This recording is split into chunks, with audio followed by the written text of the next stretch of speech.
जब मैं शादी करके खड़गपुर आई थी तो अपने इन लॉज के साथ यानी सासू माँ और ससुर जी के साथ सबसे पहले जो आई थी मैं रेस्टोरेंट में, वो यही रेस्टोरेंट था। ये कुछ बातें ऐसी होती हैं हमारे जीवन में जो हमारे साथ बिल्कुल जुड़ी होती है। ये बिजनेस एस्टेब्लिश हुआ 1965, इन द ईयर ऑफ 1965। देखिए ये मंदिर 1965 का है। जिस दिन मंदिर का प्राण प्रतिष्ठा था उस दिन काफी बारिश और बर्फबारी पड़ी थी। अद्भुत नजारा देखा गया था, शिवलिंग पूरा बर्फ से एकदम ढक गया था। खड़गपुर वासियों का सौभाग्य है कि केदारनाथ यहीं स्वयं प्रकट हो गए हैं और बाबा भी बहुत दयालु हैं कि जो भी आदमी आता है मन का बात बोलता है उसको बाबा बहुत जल्दी सुनते हैं। हेलो, मैं हूं मनीषा और आप सभी का मेरे चैनल पर बहुत बहुत स्वागत है। चैनल क्या, मैंने बताया था ना कि मेरा एक सीरीज चल रहा है, वो है तेरी गलियां। जी हाँ, खड़गपुर की गलियां। तो खड़गपुर की गलियों में मैं आज आपको कहां कहां ले जाती हूं, इसके लिए आपको मेरे साथ बने रहना होगा। और मैं आपको आज सबसे पहले ले जाऊंगी केदारनाथ। जी हाँ, चौंक गए ना? हाँ, खड़गपुर में है केदारनाथ। तो मैं अभी आ गई हूँ खड़गपुर के ही केदारनाथ टेम्पल में। जी हाँ, तो इसका जो लोकेशन है वो है हमारे बिल्कुल गेट बाज़ार में ही है। तो अब चलिए, अब आपको ले चलती हूँ मंदिर। और ये सावन का महीना है, तो जानते हैं कि सावन के महीने में ऐसा क्या है कि भगवान शिव जी इतने प्रसन्न रहते हैं। उसकी भी पूरी कहानी सुनेंगे और यहाँ के जो पंडित जी हैं उनसे भी जानते हैं इस मंदिर के इतिहास के बारे में। तो मेरे साथ यहाँ के पंडित जी हैं। पंडित जी, अपना नाम बताइए प्रथम। मेरा नाम है जयप्रकाश तिवारी। मैं यूपी से रहने वाला हूँ, जिला कुशीनगर। अच्छा। मेरे को भी इस मंदिर में 5 साल हो गया आकर। अच्छा, मंदिर में 5 साल से आप ये काम, पंडित जी का काम यानी पुजारी जी का काम कर रहे हैं। और बाबा भी बहुत दयालु हैं कि जो भी आदमी आता है अपना मन का बात बोलता है उसको बाबा बहुत जल्दी सुनते हैं, पूरा कर। यही तो भगवान शिव की महिमा है। चलिए अब चलते हैं मंदिर और वहाँ पर आपको मंदिर में भगवान के भी दर्शन करवाती हूँ। चलिए।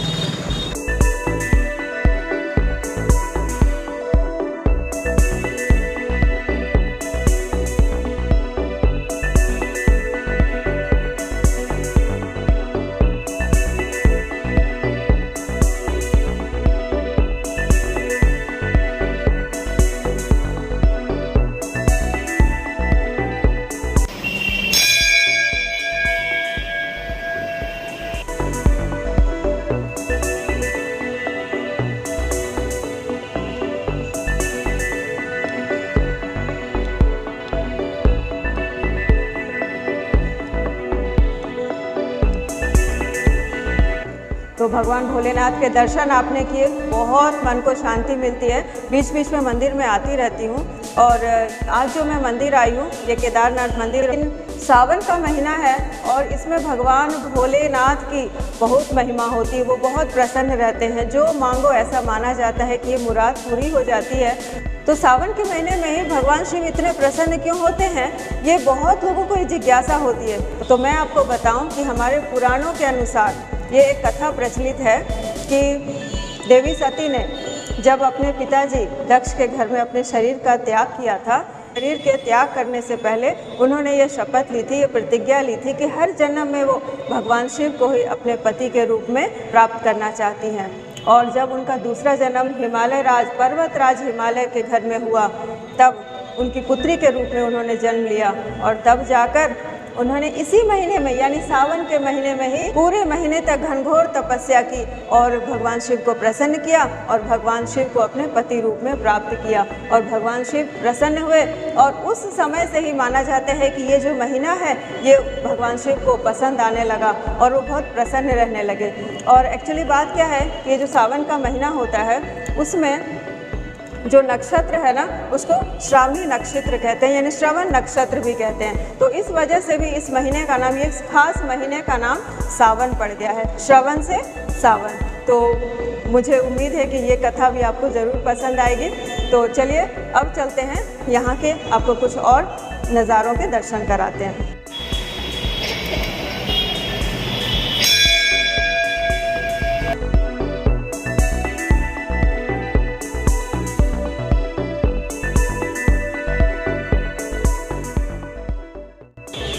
तो मंदिर के बारे में बात करने के लिए आज हमारे पास हैं ओम प्रकाश सिंह जी, जो इस मंदिर के सेक्रेटरी भी हैं, पूरा कार्यभार संभालते हैं, बहुत ही मन से इस मंदिर के बारे में बहुत सारा काम करते हैं, लगे ही रहते हैं। तो चलिए उनके ही मुँह से जानते हैं इस मंदिर की छोटी सी कहानी। और ये मंदिर मैं बता दूं बहुत ही ज़्यादा पुराना मंदिर है हमारे खड़गपुर का। नमस्कार जी मैं ओम प्रकाश सिंह। जी देखिए केदारनाथ मंदिर के पीछे बहुत बड़ा इतिहास भी, सोचिए खड़गपुर का एक इतिहास है। जी जी मतलब मेरा सौभाग्य है कि आपसे जानने का मौका मिल रहा है। चलिए बहुत अच्छी बात है कि खड़गपुर के नागरिक को भी इस चीज़ की जानकारी हो कि देखिए ये मंदिर 1965 का है। अच्छा इतना पुराना है ये? हाँ जी, ये मंदिर जो ये पूरा जो ढांचा देख रहे हैं ये कुछ नहीं था, एक छोटा सा मंदिर था जो कि रातों रात आरपीएफ के जवान, रेलवे प्रोटेक्शन फोर्स के कुछ जवान मिलकर यहाँ बाबा भोलेनाथ को विराजमान किए थे। और तब से ये मंदिर उसी अवस्था में बना हुआ था या पड़ा हुआ था बोल सकते हैं आप। हम लोगों ने 2014 में मंदिर का कार्यभार संभाला। जो भक्त हैं इस बस्ती आरपीएफ कॉलोनी के कुछ लोग हैं, सभी ने मिलकर मंदिर का कार्यभार संभाला। मंदिर का पूर्ण निर्माण का काम चालू हुआ। धन्यवाद। तो ओम प्रकाश जी का बहुत बहुत धन्यवाद, इन्होंने इतनी अच्छी जानकारियाँ दी। और इस मंदिर का नाम जो है यह है केदारनाथ टेम्पल। तो हाँ, तो उसके पीछे भी इतिहास है। ओम प्रकाश जी से उस इतिहास के बारे में भी जानकारी लेते हैं। 2013 में केदारनाथ में बड़ी आपदा आई थी। हाँ, बिल्कुल बिल्कुल। तो जब 2014 में इस मंदिर का मूर्ति प्राण प्रतिष्ठा हो रहा था, उस दिन काफ़ी बारिश, फरवरी का महीना था, काफ़ी बारिश और बर्फबारी पड़ी थी। जो हमारा शिवलिंग था वो मंदिर के प्रांगण में था, ये छत नहीं थी। तो वो अद्भुत नज़ारा देखा गया था, शिवलिंग पूरा बर्फ से एकदम ढक गया था। अच्छा, तो देखिए खड़गपुर में शिवलिंग को बर्फ से ढकते हुए भी देखा गया है। तो इतनी बड़ी जो महानता है और इतना बड़ा जो कार्य है वो भगवान शिव को छोड़कर तो और कोई कर ही नहीं सकते, ये उनकी ही महिमा थी। तो उसके बाद ही इस मंदिर का नाम शायद केदारनाथ पड़ गया। जी हाँ, मंदिर पड़ा। जी हाँ। उसके बाद हम लोग केदारनाथ गए। अच्छा, गए इस मंदिर का ढांचा को किस तरीका से बनाना है देखने के लिए कि जितना हो सका मंदिर को उस रूप को देने के लिए हम लोग प्रयास किए। बहुत बहुत धन्यवाद कि खड़गपुर वासियों का सौभाग्य है कि केदारनाथ यहीं स्वयं प्रकट हो गए हैं। तो मेरी तो स्वयं बहुत बड़ी इच्छा है कि मैं केदारनाथ एक बार होकर आऊं। तो निकट भविष्य में ही ज़रूर मैं जाऊंगी, और अगर जाऊंगी तो आपको वहां का व्लॉग तो ज़रूर ही दिखेगा। पंडित जी के हाथों से प्रसाद ग्रहण करने का सौभाग्य भी मुझे प्राप्त हुआ है। धन्यवाद पंडित जी। इतने अच्छे से भगवान भोलेनाथ के दर्शन हुए। और यहाँ पर मैं बैठी हूँ, मुख्य गर्भगृह से निकलकर एक मंडप बना हुआ है, जैसा कि मंदिरों में आपने देखा होगा, वहाँ पर बैठी हूँ। और यहाँ पर जो मंदिर के पंडित जी हैं बहुत ही सहयोगी हैं, आप उन्हें पूजा वगैरह के लिए भी बुला सकते हैं। और अभी जो मैं यहाँ पर बैठी हूँ, ऐसा माना जाता है कि पूजा करने के बाद मंदिर में थोड़ा सा ज़रूर बैठना चाहिए, ये बहुत अच्छी बात होती है। और यहाँ पर मैं आपको बता दूं कि यहाँ पर 15 तारीख को यानी 15 अगस्त के दिन बहुत बड़े भंडारे का आयोजन किया गया है। क्योंकि ऐसा हमें यहाँ के आयोजनकर्ताओं ने बताया कि हर वर्ष, प्रतिवर्ष यानी कि सावन की जो पूर्णिमा होती है उस दिन ये भंडारा करवाया जाता है। लेकिन इस बार चूँकि हमारी आज़ादी का अमृत महोत्सव मनाया जा रहा है, इसीलिए राखी पूर्णिमा के दिन जो भंडारा होने वाला है वो और 15 अगस्त दोनों को जोड़कर, एक साथ जोड़कर एक बहुत भव्य आयोजन किया जा रहा है।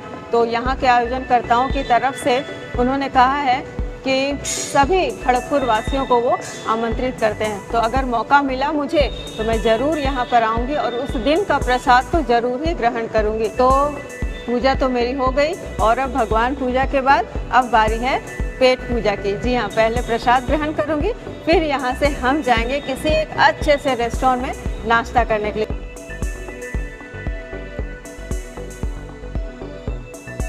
वैसे भी कहा गया ना, भूखे भजन न भय गोपाला। जी हाँ, बिल्कुल सही बात है। तो चलिए अब फटाफट पेट पूजा की तरफ बढ़ते हैं।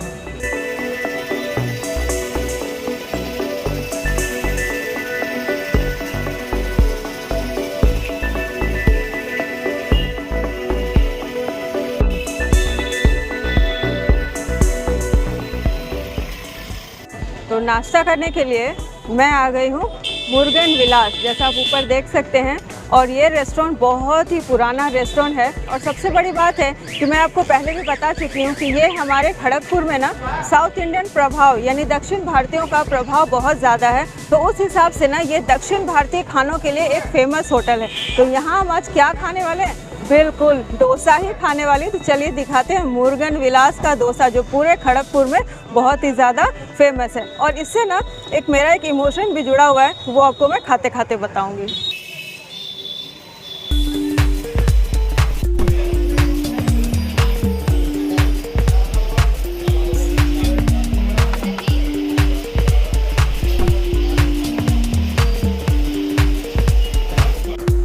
तो ऑर्डर तो हमने दे दिया है डोसा, और डोसा यहाँ का बिल्कुल ऑथेंटिक डोसा होता है। लेकिन एक्चुअली क्या है ना कि आजकल के नई जनरेशन की वजह से और नए ज़माने की वजह से इन्होंने भी कुछ चेंजेस किए हैं और चीज़ डालना शुरू किया है। तो आज मैं यहाँ का ऑथेंटिक चीज़ डोसा खाने वाली हूँ। और साथ में यहाँ का सांभर वड़ा बहुत अच्छा होता है, वो भी मैं दिखाऊंगी। और साथ में दही वड़ा भी। तो दही वड़ा तो कैसा है वो जब आता है तब दिखाती हूँ। लेकिन मैं जिस इमोशन की बात कर रही थी कि इस रेस्टोरेंट के साथ मेरा एक छोटा सा इमोशन भी जुड़ा हुआ है, लेकिन बहुत ही ज़्यादा ख़ास है। तो जब तक ये ऑर्डर आता है तब तक मैं आपको बता देती हूँ कि जब मैं शादी करके खड़गपुर आई थी तो अपने इन-लॉज़ के साथ यानी सासू माँ और ससुर जी के साथ सबसे पहले जो आई थी मैं रेस्टोरेंट में, वो यही रेस्टोरेंट था। क्योंकि यहाँ के जो ओनर हैं अभी, उनके पिताजी और मेरे ससुर जी की अच्छी मित्रता भी थी, वो यहाँ हमेशा आया करते थे। तो ये एक छोटी सी कहानी है जो मुझे लगा कि मुझे आपके साथ शेयर करना चाहिए। कुछ बातें ऐसी होती हैं हमारे जीवन में जो हमारे साथ बिल्कुल जुड़ी होती है। तो चलिए अब ऑर्डर आता है फिर दिखाती हूँ आपको।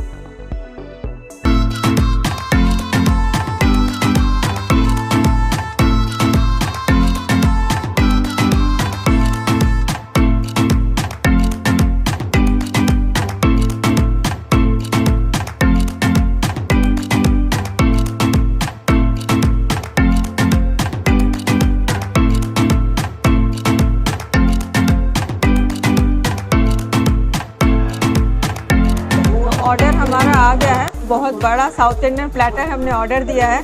डोसा भी है, इडली भी है और ये सांभर बड़ा भी है। मेदू बड़ा सूखा मैंने नहीं लिया है, वो तो बहुत बार हम खा चुके हैं। लेकिन आज स्पेशली मैं टेस्ट करना चाहती हूँ सांभर बड़ा, वो जो सांभर में भीगा भीगा बड़ा होता है ना वो। और साथ में ये है दही बड़ा, बिल्कुल। और ये जो मैं बता दूँ ये है चीज़ डोसा। जैसा मैंने बताया कि तो थोड़ा सा चेंजेस इस रेस्टोरेंट में भी किया गया कि चीज़ डालने लगी। तो सबसे पहले मैं आपको चीज़ दिखाती हूँ, उसके बाद मैं आपको टेस्ट बताऊँगी। ये देखिए, ये जो आपको दिखाई दे रही है चीज़, थोड़ा सा और आपको दिखाती हूँ। वाह, ये देखिए, ये डाली गई है चीज़ इसके अंदर। ये देखिए बहुत सारी चीज़ डाली गई, सचमुच आज तो मज़ा आ जाने वाला है। और ये साथ में मसाला भी मैं आपको दिखा दूँ। और ये है यहाँ का मसाला, वो जो आलू का जो स्पेशली साउथ इंडियन सागू होता है, बिल्कुल वही है। तो चलिए अब टेस्ट भी बताती हूँ कैसा होने वाला है। ये लिया मैंने डोसा, ऑलरेडी बहुत सारी चीज़ है। और साथ में ये लिया मैंने मसाला। और उसके बाद अब आपको टेस्ट बताती हूँ खाकर।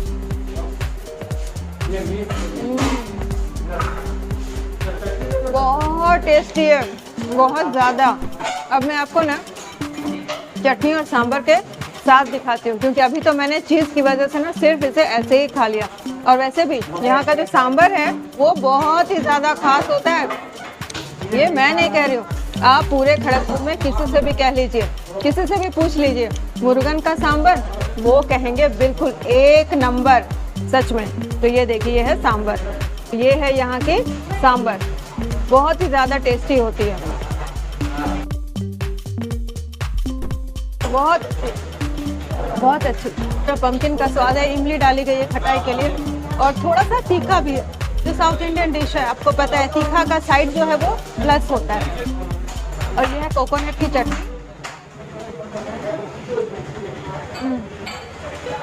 कोकोनट की चटनी भी बहुत अच्छी। तो मैं इसको पहले ख़त्म करूँगी, उसके बाद आपको सांभर वड़ा दिखाऊंगी।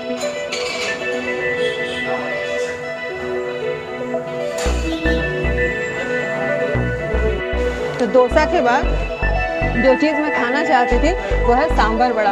आप सांभर वड़ा का ना टेक्सचर देखिएगा, इसे कहते हैं सांभर वड़ा। ये है सांभर वड़ा।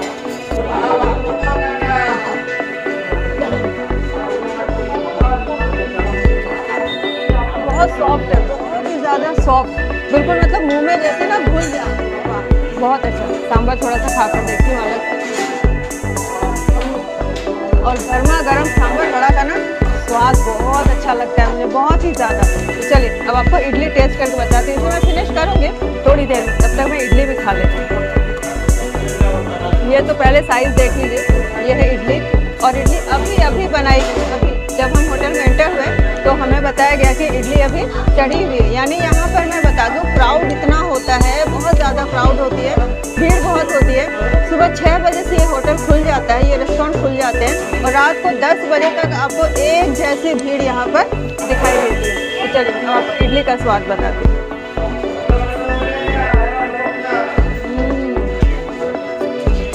बहुत सॉफ्ट है, बहुत ही ज़्यादा सॉफ्ट, बहुत ही अच्छी। तो चलिए सांभर वड़ा हो गया, इडली मैंने खा ली, डोसा तो मैंने खाया ही, डोसा तो बहुत अच्छा था। लेकिन अब आपको एक और चीज़ दिखाती हूँ, वो है दही बड़ा। और वैसे भी दही बड़ा मुझे बहुत ही ज़्यादा पसंद भी है। इतनी सारी चीज़ें मैं खा रही हूँ ना, क्या बताऊँ, पेट तो बिल्कुल फुल हो गया, लेकिन फिर भी ये तो खाना बनता है। यहाँ की बहुत ज़्यादा फेमस भी है। तो पहले आप देख लीजिए, सेव ऊपर से डाली गई है और वो लाल चटनी भी डाली गई है। अब मैं आपको खाकर बताती हूँ। बहुत सॉफ्ट है, सॉफ्ट तो बहुत ज़्यादा है।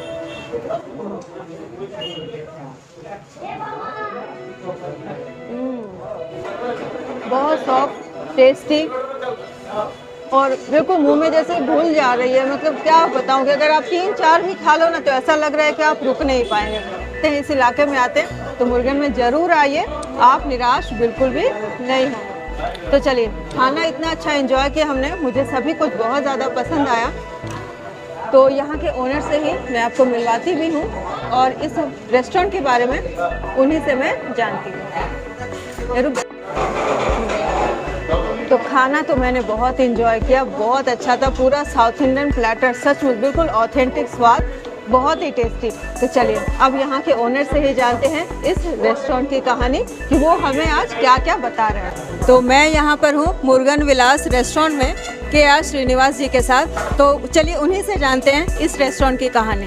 मुर्गन विलास रेस्टोरेंट का ओनर हूँ, मेरा नाम है के.आर. श्रीनिवास। ये एक्चुअली मेरा 2nd जनरेशन है। एक्चुअली मेरे बिजनेस स्टार्ट हुआ मेरा फादर से और मदर से, वो लोग दोनों मिलके वो लोग बहुत संघर्ष करके ये वाला बिज़नेस खड़ा किया। ये बिज़नेस एस्टेब्लिश हुआ अबाउट 1965। शुरुआत हम लोगों ने साउथ इंडियन से ही हम लोग का इधर से स्टार्ट हुआ है। मेरा father mother south Indian tiffin से ही स्टार्ट किया था। देन ये टाइम टू टाइम मैंने जैसा चेंजेस होते रह गया। तो नाउ एट प्रेजेंट बोला जाएगा तो यहाँ का पीपल के लिए हम लोग का T and coffee very favourable. तो हम लोग का आते हैं, हम लोग लंच प्रोवाइड करते हैं। और लंच में हम लोग का साउथ इंडियन थाली है जिसमें विथ राइस 2 वेजिटेबल करीज और सांभर, दाल, रसम, पापड़, अचार, मट्ठा मीन्स बटर मिल्क। अभी ये हमारा जो ब्लॉग कर रहा मैडम, ये तो हमारा रेगुलर हमारा शॉप में आते जाते हैं, इनको पता है। यहाँ का डोसा का तो और बोलने का नहीं है, वो सभी जानते हैं। ऑल्सो हम लोग कुछ न्यू वेरिएंट्स हम लोग स्टार्ट किया है, paneer special dosa, cheese special dosa, ये सब। One more item also we have introduced, that is chola bhatura. Now it is very hit item. बहुत अच्छा चल रहा है, बहुत अच्छा फेवर कर रहा है, पीपल बहुत अच्छा फेवर कर रहा है। सब तो इधर स्वीट्स है। आपने श्रीनिवास जी से सुना कि इस रेस्टोरेंट में कितने सारे चेंजेस आए हैं, समय के अनुसार इसे चेंज किया गया है। मिठाइयाँ इसमें इंक्लूड की गई हैं और मिठाइयों में भी प्योरिटी का खास ख्याल रखा जाता है कि जो मिठाइयाँ हैं, जो केसर यूज़ हो, वो बिल्कुल प्योर हो। तो चलिए अब यहाँ के जो उन्होंने इतनी बात की कि यहाँ की चाय बहुत फेमस होती है, तो चलिए अब चाय भी यहाँ की पी ही लेते हैं, उसके बाद फिर आपसे बात करते हैं। ये ले लिया है मैंने चाय, और यही यहाँ की आधा पौवा फेमस चाय। हम लोग बोला जाता है उसको स्पेशलिटी और आधा पाव चाय। यहाँ आधा पाव चाय जो उन्होंने कहा यही है। अब पी कर बताती हूँ कि चाय कैसी है।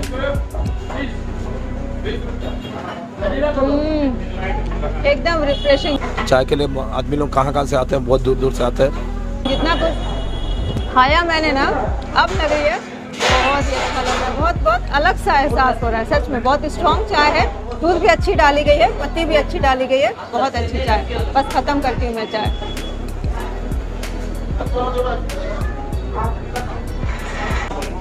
हमने तो चाय भी पी ली और फुल डन तो हो ही गए थे, इतनी सारी चीज़ें जो खाई मैंने।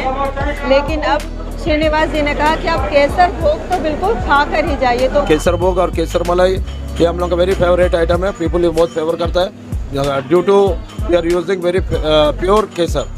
उनके स्पेशल रिक्वेस्ट पर मैं ये केसर भोग खा रही हूँ। ऐसे भी कहा जाता है ना, खाने का जो अंत होता है ना वो मीठे के साथ ही होना चाहिए हमेशा। तो चलिए अच्छा ही हुआ, मीठे के साथ हम अपने खाने का अंत कर रहे हैं।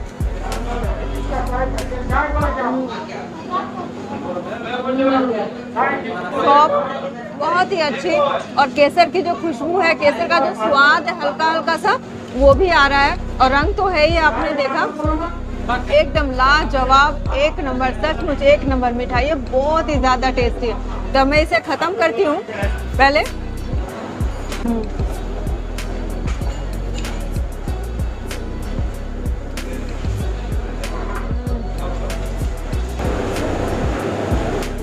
तो इस मीठे मीठे केसर भोग के साथ मैं आज का अपना ये वीडियो यहीं पर ख़त्म कर रही हूँ।